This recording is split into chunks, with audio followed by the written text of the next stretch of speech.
New York. This coming week has the potential to be the most important of the New York Yankees' schedule. Feel free to consider that hyperbole, but it's not.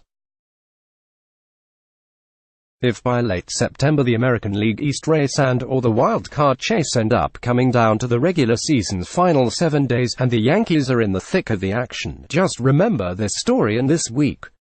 And if the Yankees go on a tear this week that they ride the rest of the year to a comfortable AL East lead, remember this story and this week. And, of course, if none of that happens, go on and burn this piece from your memory, because of this weekend's series win over the Tampa Bay Rays, punctuated by Sunday's 13-5 thumping by the Yankees. The Bronx Bombers are now in first place in the AL East.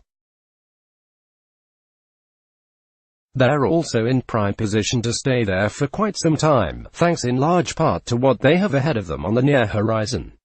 Behold the Bombers' upcoming schedule. They go to Baltimore, then Kansas City, then come back home to face San Diego. That's 7 games against teams that already have a combined 60 losses, finishing up with 3 at home against a club that finished Sunday a game under .50. What a time to be wearing pinstripes. We're playing a team that we should get some wins against, and our team is in a good position right now, center fielder Aaron Hicks said, referring to the 4-game set the Yankees have at Baltimore starting Monday. It's where we want to be. The Yankees are already 5-0 against the Orioles, a team that was a real bugaboo last year. Despite being the worst team in baseball, the 2018 Orioles nevertheless took 7 of 19 from the 2018 Yankees. 5 of those 7 wins came before the All-Star break. And much as with the Orioles, this year's Yankees have had early season success versus Kansas City, too. The Yankees took 3 of 4 from the Royals in the Bronx last month. We've played Baltimore already, we've played Kansas City already, we know what we're getting into, outfielder Brett Gardner said. Feels like it'll be a good matchup for us.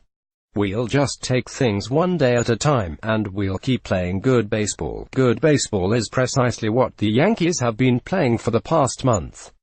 Since April 19, they are 20-7, earning the best record in the big leagues across that span. As has been mentioned often since then, the Yankees have notched the record while a bevy of key players have languished on the injured list. In all, 17 Yankees have landed on the IL this season. It just proves the fight that our team has, and that we really are doing the next man up, Hicks said. Guys are performing and doing what they can to help this team win. Virtually all of those wins this past month have featured a different hero, one of any of a half-dozen players hardly anyone could have foreseen contributing back in spring training. One of the overnight replacement stars, third baseman Joe Urshela, had his own understudy factor into Sunday's big win. It was after he fouled a ball off the plate and into a sensitive area of his body that Urshela came out of the game in the 6th inning, replaced by pinch hitter Thairo Estrada. Urshela is expected to be okay. The 23-year-old Estrada, who overcame a gunshot wound last year that stemmed from a robbery attempt in his native Venezuela, has been one of the most unlikely weapons on the Yankees' early season roster. And with the bases loaded and 2 outs, Estrada hammered a 2-1 sinker, turning on the 94 mph pitch and sending it down the third baseline. At the end of the bases clearing double, the Yankees had pushed their lead to 10-5, effectively putting the game out of Tampa Bay's reach. Thairo, to me, has been one of the faces of what we're doing right now, manager Aaron Boone said. Missing a lot of last year, this guy's a prospect, in a lot of ways.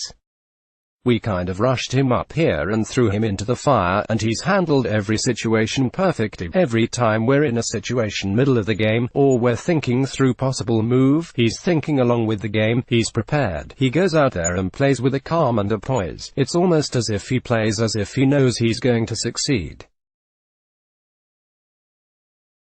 According to Gardner, who had a 3-for-5 afternoon that included a homer, 2 runs scored, and 3 RBIs while hitting 8th instead of his customary leadoff, Estrada isn't the only one playing that way. We show up here every day and we expect to win, Gardner said.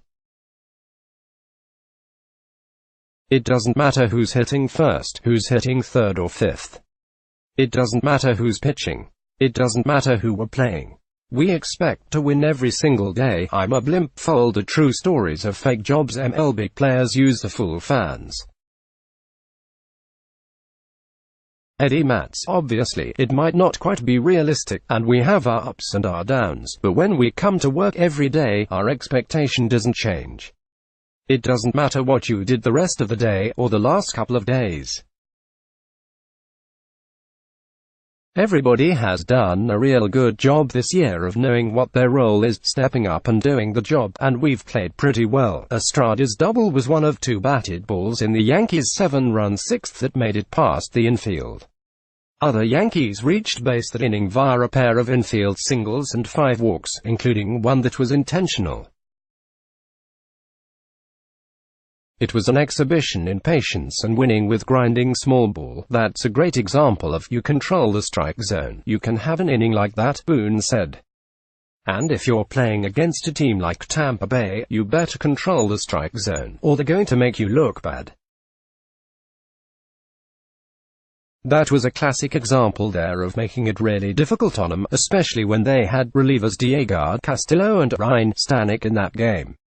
Those are really tough customers. While the Yankees can help themselves and expand their AL East lead by beating up on some of MLB's worst teams this week, they could also get some help from the teams that play the Rays and the rival Boston Red Sox. In Boston's case, trips to Toronto and Houston are on their upcoming schedule. As the Astros proved in taking 2 of 3 from this weekend's trip to Fenway Park, it won't be easy getting past them in another weekend series. As for the Rays, the days ahead include a 2-game series at home against the National League West leading Los Angeles Dodgers, and a visit to Cleveland. What a time to be wearing pinstripes, indeed. With so many factors in their favor at this point of May, the Yankees are suddenly staring at the most important week of their schedule. Will they take advantage of it?